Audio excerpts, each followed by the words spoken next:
Proposal coming to light today. One state representative is pushing for a change in the law here in Texas that would allow casinos to operate along the Texas coast.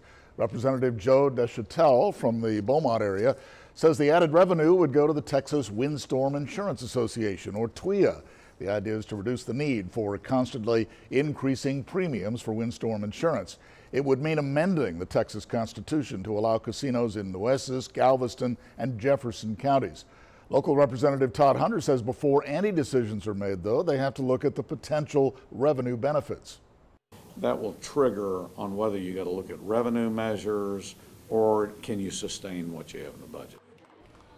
And the bill would also legalize greyhound and horse racing tracks in Bexar and Harris counties. The measure is likely to face significant opposition in the upcoming legislative session.